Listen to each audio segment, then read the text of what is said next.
পুরভোটের ফলে ধাক্কা খেয়েছে মিশন বাংলার রোডম্যাপ। সব মিলিয়ে 7 পুরসভার 148টি ওয়ার্ডের মধ্যে বিজেপির প্রাপ্তি সাকুল্যে 3টি ওয়ার্ড।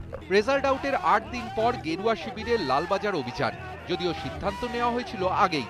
মে মাসের শুরুতে বর্ধমানে বিজেপির রাজ্য কমিটির বৈঠকে।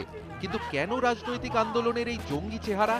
তাও কি ঠিক হয়েছিল দলের বৈঠকে, নাকি বামেদের নবান্ন অভিযানের চেহারা দেখে উদ্দীপ্ত বিজেপি?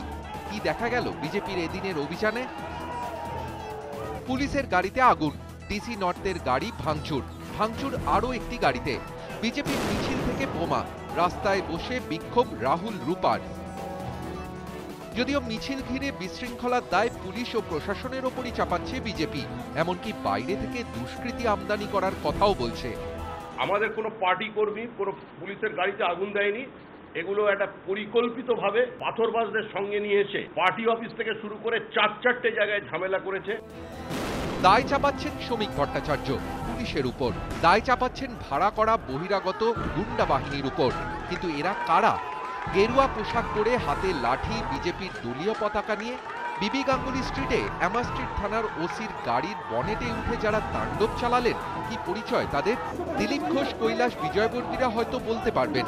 তাই অভিযান শেষ হতেই দিল্লিতে বিক্ষোভ, রাজভবনে গিয়ে রাজ্যপালের কাছে নালিশ।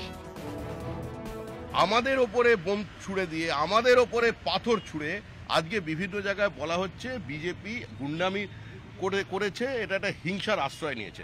আমরা এই গোটা বিষয়টাকে মহামহিম রাজ্যপালকে জানিয়েছি। শেষ মুহূর্ত পর্যন্ত লালবাজার অভিযান সফল করার মরিয়া চেষ্টা করেছেন বিজেপি কর্মীরা। কতটা সফল? রাজনৈতিকভাবে কতটা বার্তা দিতে পারল শাসক শিবিরকে? নতুন করে প্রশ্ন থেকেই যাচ্ছে।